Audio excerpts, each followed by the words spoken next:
This season, Instacart has your back to school. As in, they've got your back to school lunch favorites like snack packs and fresh fruit. And they've got your back to school supplies like backpacks, binders, and pencils. And they've got your back when your kid casually tells you they have a huge school project due tomorrow. Let's face it, we were all that kid.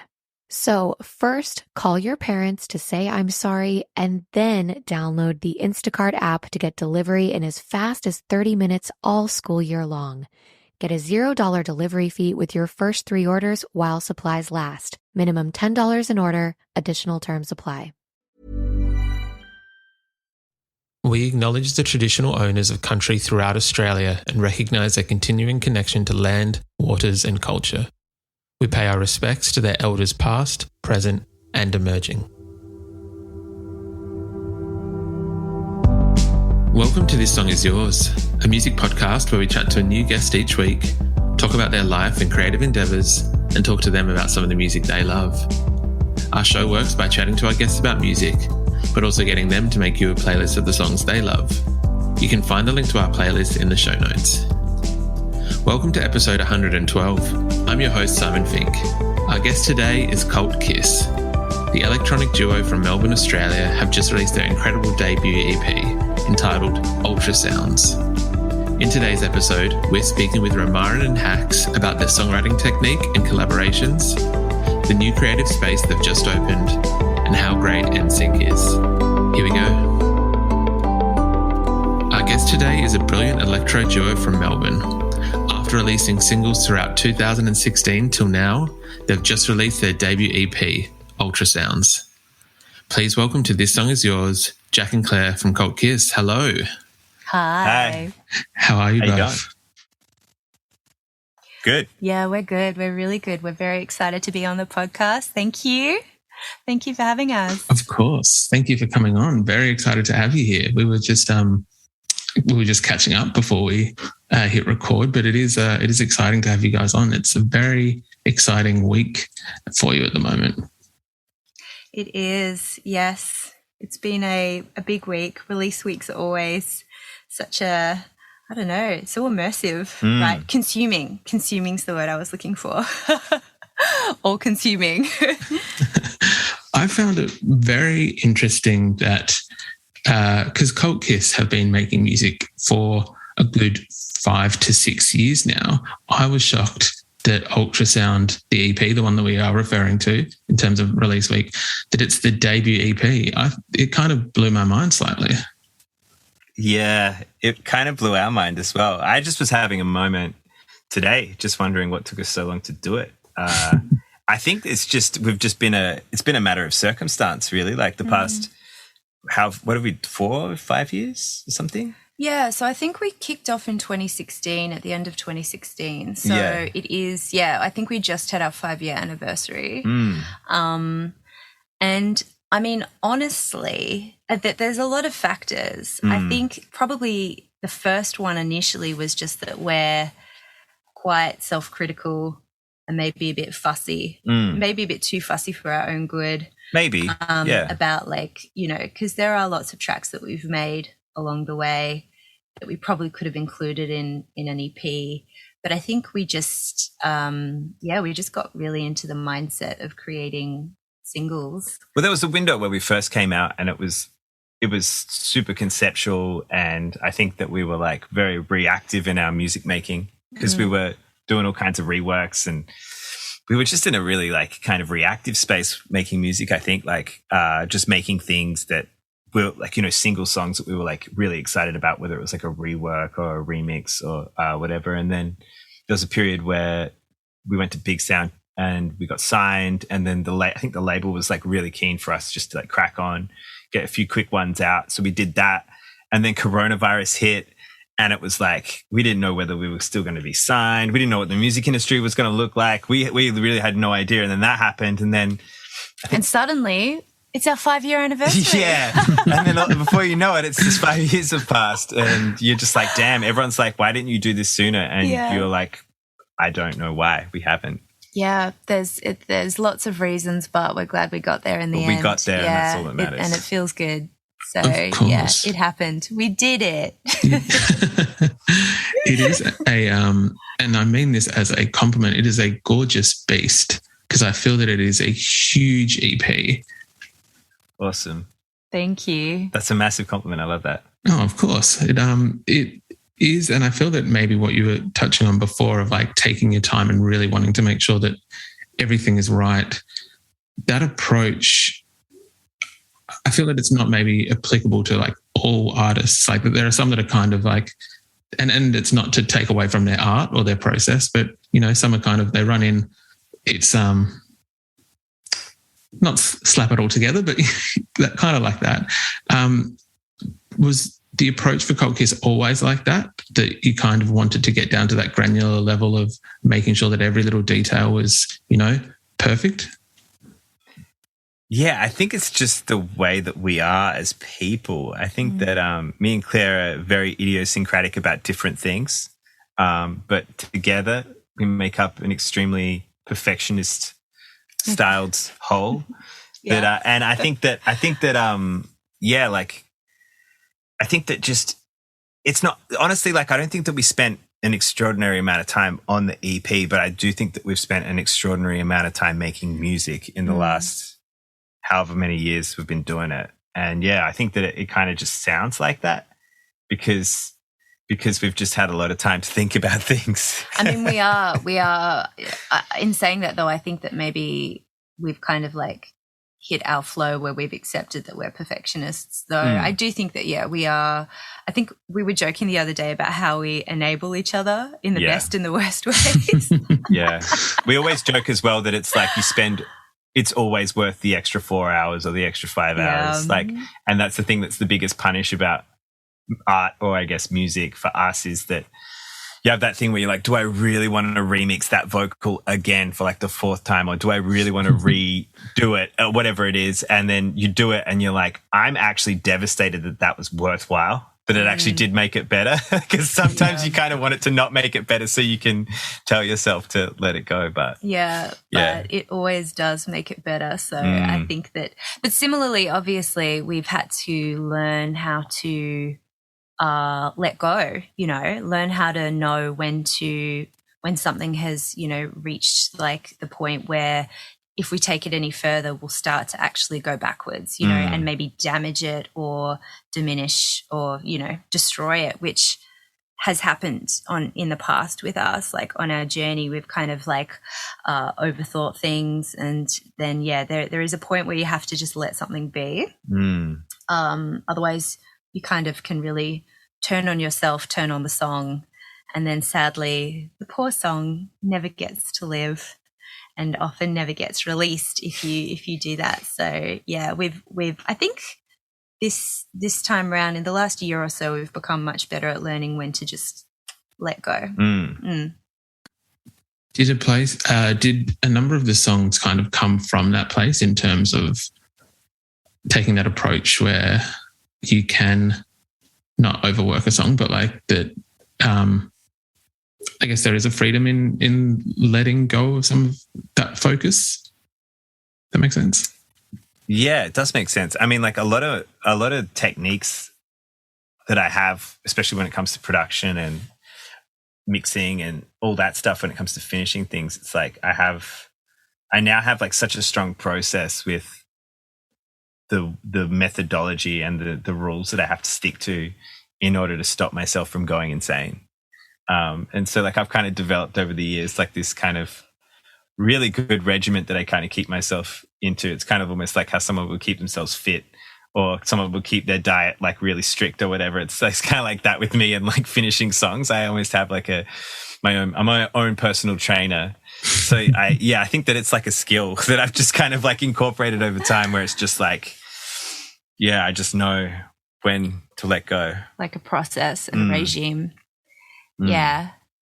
So I think, I don't know, in answer, to answer your question, it's hard to say. I think that it's just been a journey so far. So, whether or not we were kind of mindful about it, or whether it's just something that we've integrated more into our practice and our processes, it's hard to say. But yeah, I mean, we were lucky to work with amazing people as well. Like the collaborators on the EP were so professional and at such a high standard that I think that really helped. I think it made definitely. It effortless, really. It made it really effortless.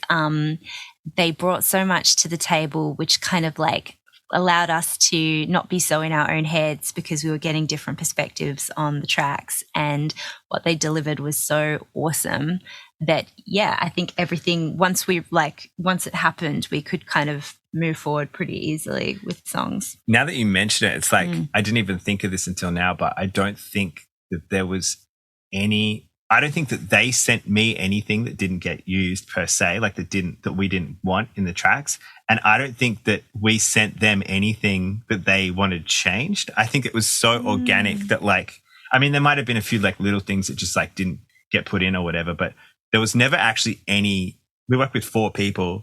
I don't think anyone at any point expressed any disagreement about any decision that was made, which is just like, I don't necessarily think it has to be that way. Like, I don't want to project this idea that it has to be that way. But like, actually, now that I think about that, that's so extraordinary. Like, to have people that are so, firstly, just be surrounded by our friends who are just so talented and just amazing, but also to just work with so many of them and have them so just integrate so organically into what we were working on. And basically just that I realized that there wasn't a disagreement in even just like a polite, friendly, I would prefer to have the bass up 0.5 dB kind of conversation. Like everyone just integrated so seamlessly into the process, and we're just so thankful and fortunate. There was a lot of trust and mutual respect, I think. Yeah, definitely. So it was a real joy. It was lovely. It was really nice. Yeah, we were very lucky to work with the people that we did. I feel like sometimes having numerous collaborators in a room can be difficult. So it is quite impressive that there wasn't any real I imagine, and we're going to get to the collaborators in a second, but I don't think there's any divas on Luke from I Know Leopard, a little bit of a diva, but other than I'm just kidding, Luke. But it is quite impressive that worked so fluidly, I guess. Yeah, it is. And I think it's just, it's a really good feeling for us to just have the mutual respect of people that we admire so much, and just to have that level of trust between all of the people that we work with, where, and also as well for them just to be so, I guess a lot of it would come down to them being so thoughtful and giving us that space, and being like, look, I guess maybe there was things that they were like, the bass needs to come up 0.5 dB, but maybe they were just so polite that they didn't mention it. Who knows? But great people to work with and very fortunate. Yeah. So circling all the way back, I think that really helped with us getting these tracks wrapped instead of festering away. Yeah, that did help. Fixating on things. It kind of, it's very freeing when other people are adding their perspective, and it kind of takes the weight off a bit. 100%. The collaborators that we are discussing, there was a few. You've got Brux, a wonderful Elizabeth, who's Brux. I Know Leopard. We've got Motez. I'm forgetting someone, aren't I? Lucy and Blum. Thank you. Lucy and Blumkamp, yeah. It's the most distinctive name, so you think that it would be easier to remember than Liz, but apparently not. When you're kind of building these, looking at building an EP or putting out an EP, was the thought process to kind of have it not full of collaborators, but collaborator kind of heavy, or was it just an organic thing where you had these songs and you're like, this is the right track list for this kind of project? It was a bit of both. It was kind of, our A&R rep has kind of encouraged us to collaborate songwriting and production-wise with a lot of people. But look, half of the collaborations were kind of planned, and then half of them were just super organic. With Brux, that was just a songwriting session that we did a few years before. It was a song that we all of us loved, but it was very much a demo. 2 years. Yeah. And I think that we all wanted to reignite it, but like one night I was just a little bit rinsed and we were listening to Yell, and like the song came on, it just reminded me heaps of the song that we were working on. So I sent her a message, and then we kind of just kind of reignited the spark, and we just got back onto it. And with I Know Leopard, like I really only sent that track to them maybe like 2 or 3 weeks before the deadline of the EP, because I'm so organized. And I sent it to Luke, and I was like, I kind of wanted them to do something on it, but I didn't want to like kind of bully him into it. So I was like, I'll just send in the tune, see what he says. And he was really into it. So then I was like, look, would you consider doing a string arrangement? And then it was crazy. Like within 2 weeks, they sent me back like the most beautiful, perfect strings. And angels, real angels. Yeah. We're very, very very blessed. Yeah.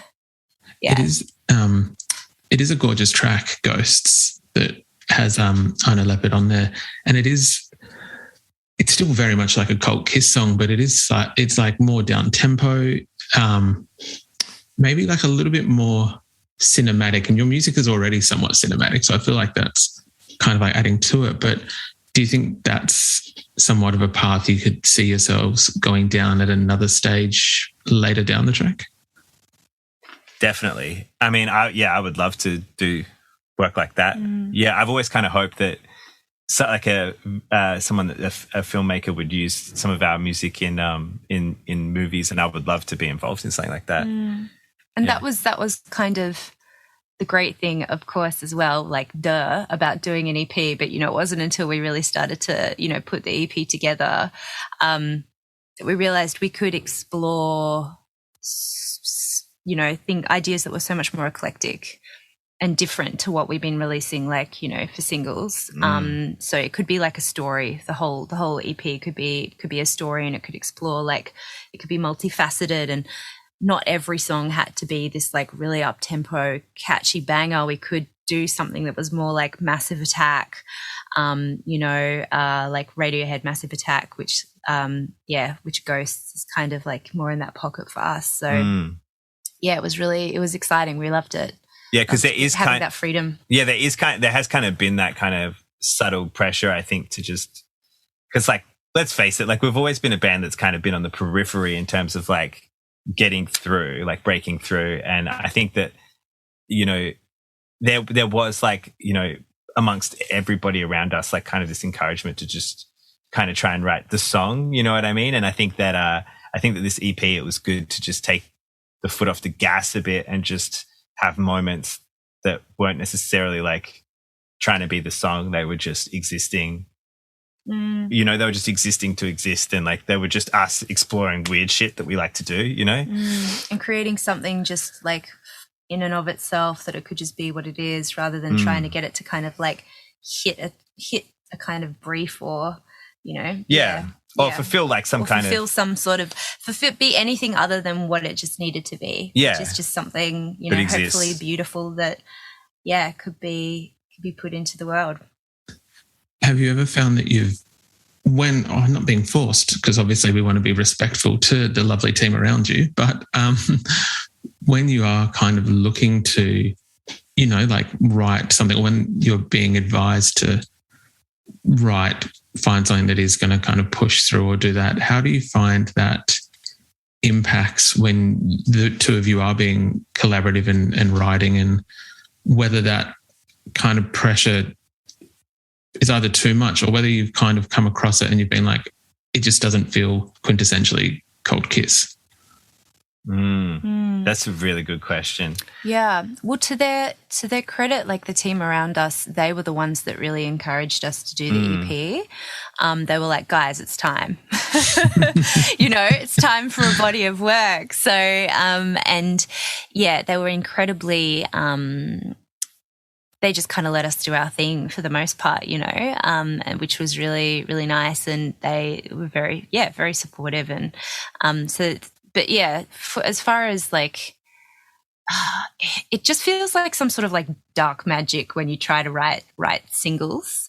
And I'm sure so many people have said this to you already, but when you're the artist, you always think you've written the one, you kind of like so often think that this is the one, and then when you are working with other people, you know, they have different opinions, and so it feels a little bit like voodoo. I think you and I, like, as well, because we do work for other people, and we're not just Kult Kyss, like we are constantly making music of all different kinds, like for all different purposes, just due to the fact that that's part of like what we do. And I think that the problem is that we always like are keen to rise to the challenge of trying. Yeah. You know, so if someone says to us like, hey, can you make something that sounds like Kult Kyss, but it's also like a banger and it like might be the one.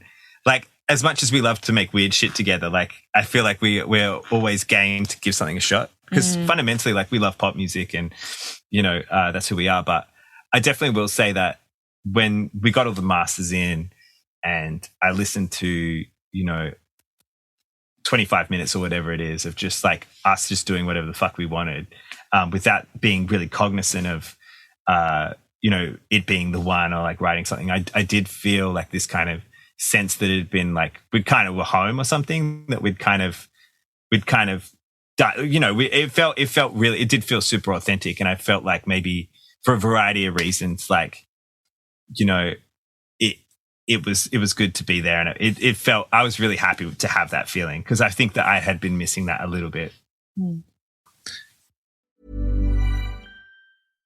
This season, Instacart has your back to school.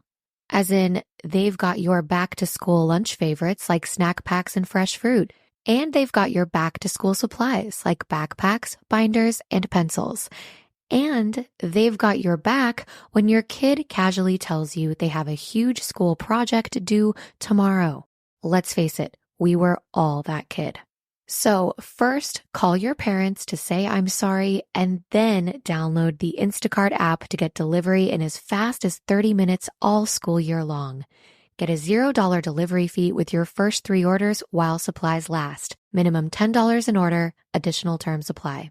My dad works in B2B marketing. He came by my school for career day and said he was a big ROAS man. Then he told everyone how much he loved calculating his return on ad spend. My friends still laugh at me to this day. Not everyone gets B2B, but with LinkedIn, you'll be able to reach people who do. Get a $100 credit on your next ad campaign. Go to linkedin.com/results to claim your credit. That's linkedin.com/results. Terms and conditions apply. LinkedIn, the place to be, to be. It's very interesting, I find, like, as you mentioned, you guys are just, you are more than just Kult Kyss. I know we were discussing before that on top of being Kult Kyss, you are both respectively Haxx and Rromarin.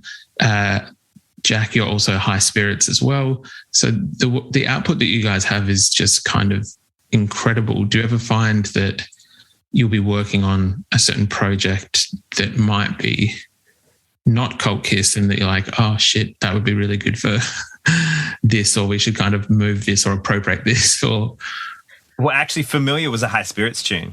So that whole instrumental was like a High Spirits track that I was actually really excited about. And it, like, I mean, I love it as Familiar 100%, but that was kind of cool, because it's exactly what you're saying, where it was kind of, there was a moment where I was like, hey, Claire, do you want to try this out? And she did something really amazing. And I was like, just pass it over, you know, like let's just move it on across.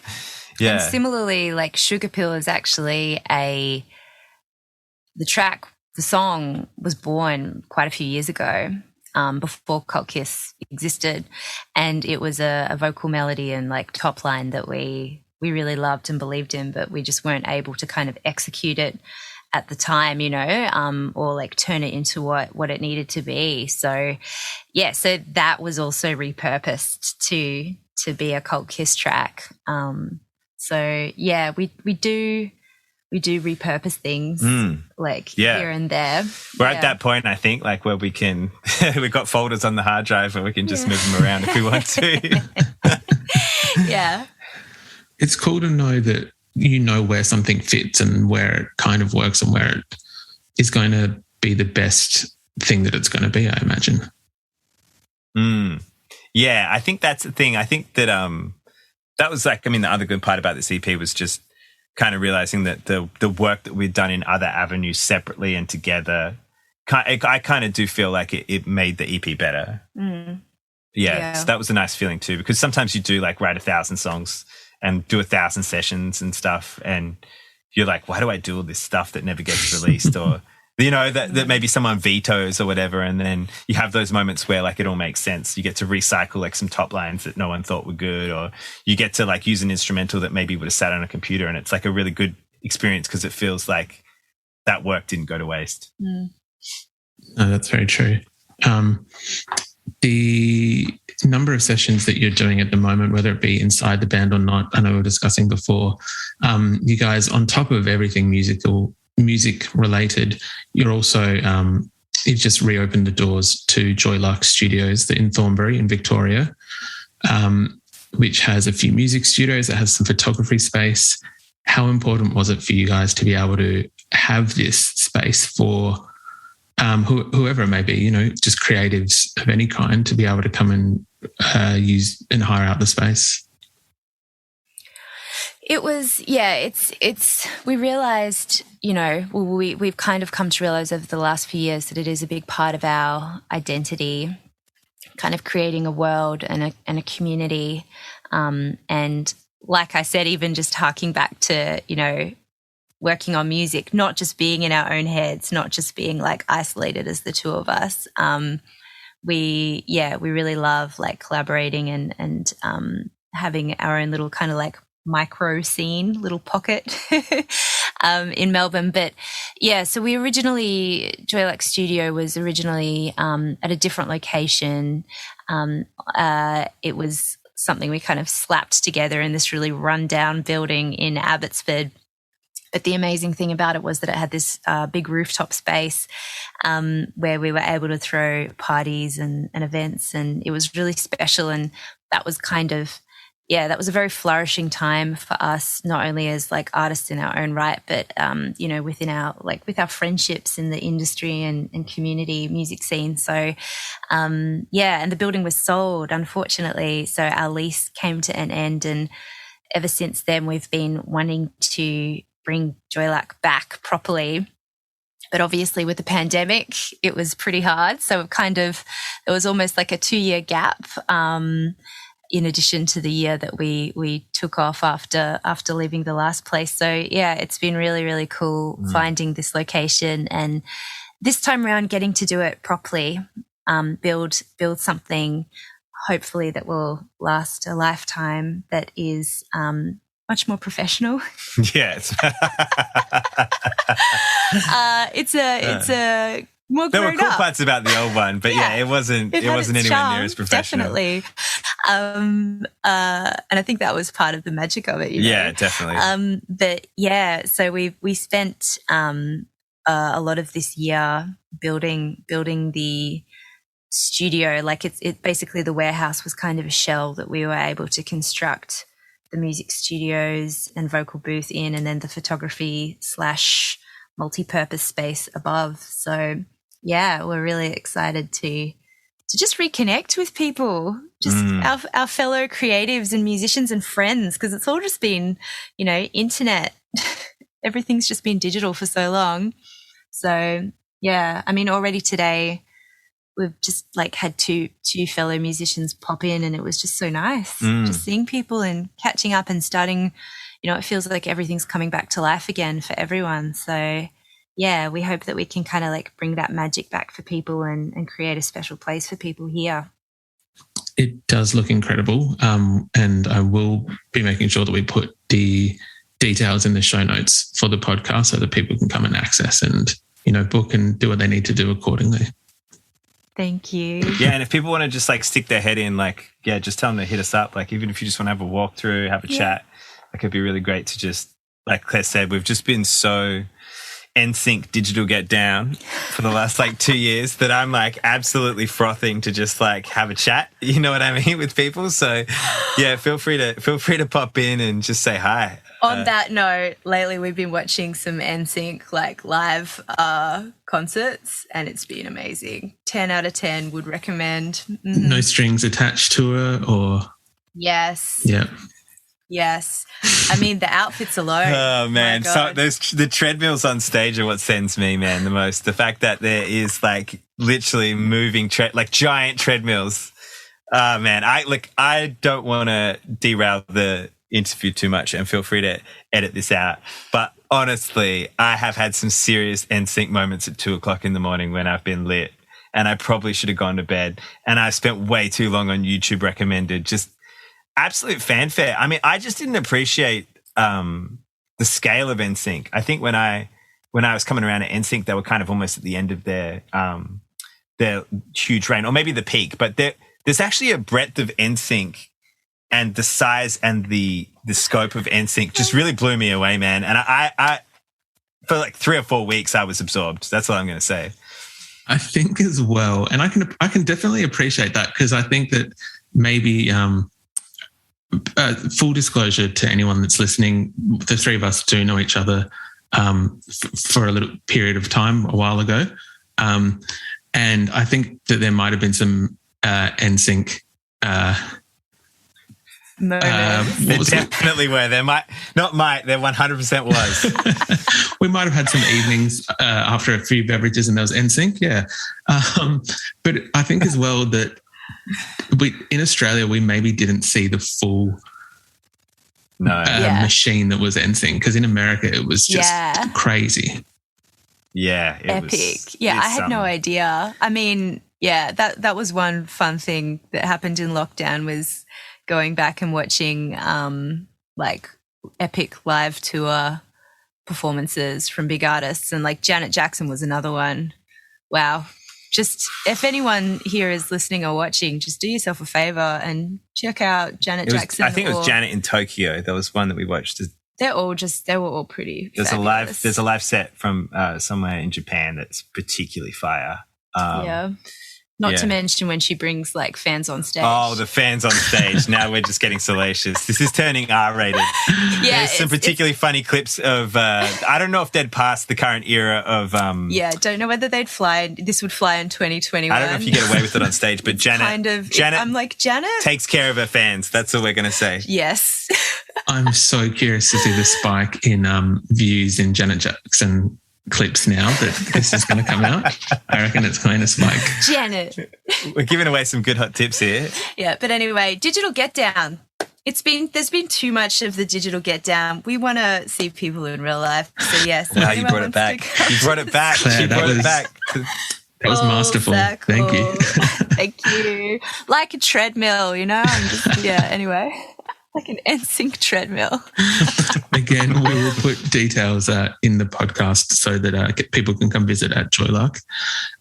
Speaking of live shows, I want to know, maybe no treadmills for the time being, but there is a tour for the Ultrasound EP in Feb next year, and I want to know how excited I guess you guys are to get back to it. Yeah, we are super excited to take it on tour. I think that we're kind of at the apex of, we've played so many gigs. I think that when we first started out, we were very weird. It was very conceptual. We had a very clear idea. And I think over the last, 5 or 6 years of playing shows as Kult Kyss, we've really created something that's pretty, it's pretty thought out, and it's thorough. And I think that, we played a show this year, and it was a really good energy. So I'm super pumped to kind of take what was good about that show and flesh it out a bit more and bring it to people. And I mean, it's been so long since we've played interstate, so that alone is going to be so nice. Yeah, so we're really excited about it. You guys are, as you mentioned, it is quite an experience at a Kult Kyss show. There's I don't know, I want to call them like the headpieces, or like would that be the right phrase? I don't want to misspeak here. Yeah. I guess, headpieces. Headpieces, or is there anything, maybe not treadmills yet, but maybe treadmills? Is there anything new for guests to kind of expect at these shows? Well, I suppose all the new material, of course. Yeah. But I mean, I just feel like people haven't even really been able to see us live that much, particularly in light of the last few years. So, I mean, hopefully for some people it will be... It's a whole new live show because we've got all the new songs in. And it's... I mean, you've got a few new bits and pieces. I got a few new bits of gear. I don't know if anyone's going to give a crap about them, but don't have a treadmill yet. I don't have a treadmill. I got a new mixer that you call what, BMO or something, right? Camo. Because it's a Korg. That's right. Yeah. It's a mixer with the Chaos. It looks like BMO, but, that means it's got to be Camo. Yeah, we've still got to... I think that we're basically in the process now of just rehearsing everything that we've got, and then there will be a process of seeing if we can up the production specs. We're a sucker for high-powered lights and smoke machines. So if there's a way budget-wise that we can fit in some treadmills, we'll make it work. I'm going to see if you can. I'm going to look into it for you. Maybe for Christmas, we'll work out like a Kult Kyss Christmas and get those little portable ones, or it's just the walking bit. That'd be sick. I could just get a mini one behind my setup and just be walking the whole show, like while I'm doing my thing. I mean, isn't that what Peter Gabriel does? Does he? I think he's got a more expensive version, but I could just have a shit version. Like we could get like a $200 treadmill, and just paint it like green or something, and then just get rid of the arms. And then I just have to go to work. 40 minutes of aerobic exercise. Like that's kind of what I pictured, was just you behind everything while still kind of... Yeah. I like it. I'm very much looking forward to these shows now. Well, I was before, but now with this conversation, I'm curious to see what's going to take place.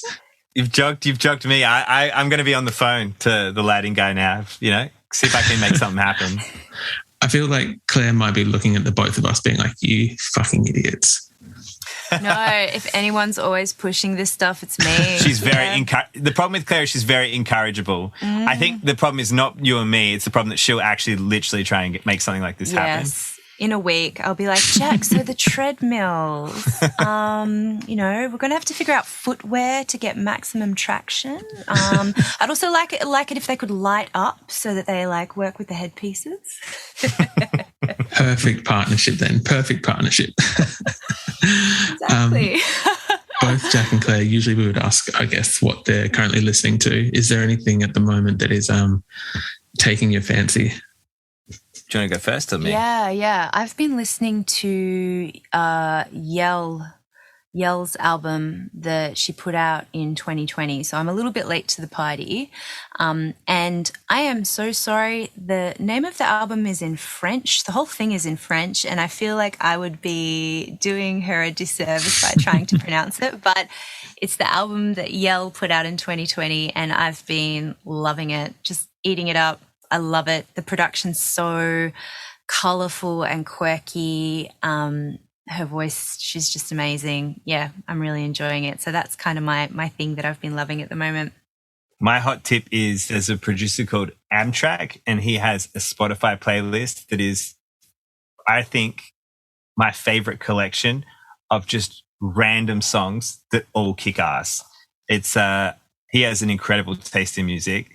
And I just, every time I go to that playlist, I feel like I'm discovering something that's not necessarily in a genre that I would listen to per se, but it's all just fire. And then it's just got some absolutely banging electronic tracks on there too. But he's probably my favorite, I guess, tastemaker or playlister or whatever you want to call it. His playlist is just always not what I thought I needed, but what I needed kind of thing whenever I go there. That's probably my hot tip.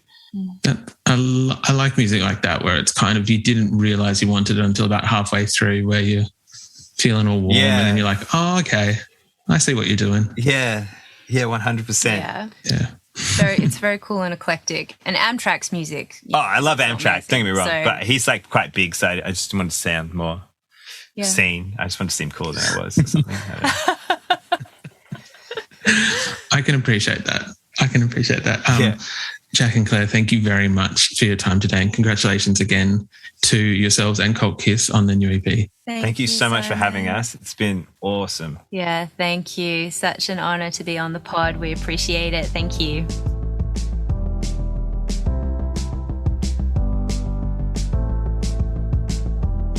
And that's our show. A massive thank you to Kult Kyss for their time. Ultrasound, the EP, is out now, and we've left links in the show notes if you'd like to stream the EP or buy tickets to their tour. We also want to give a huge shout out to Anna at TMRW Music Group for helping out with today's interview. You can find a link to our Spotify playlist in the show notes, where we'll be able to listen to all of our guests' picks. If you like this show, please subscribe wherever you get your pods and stay up to date when new episodes are released. We release new shows each Thursday and Friday morning, with guest playlists streaming on Spotify at the same time. You can follow the playlist profile on Spotify. You can follow us on Instagram, Facebook, and TikTok. Until next week, cheers.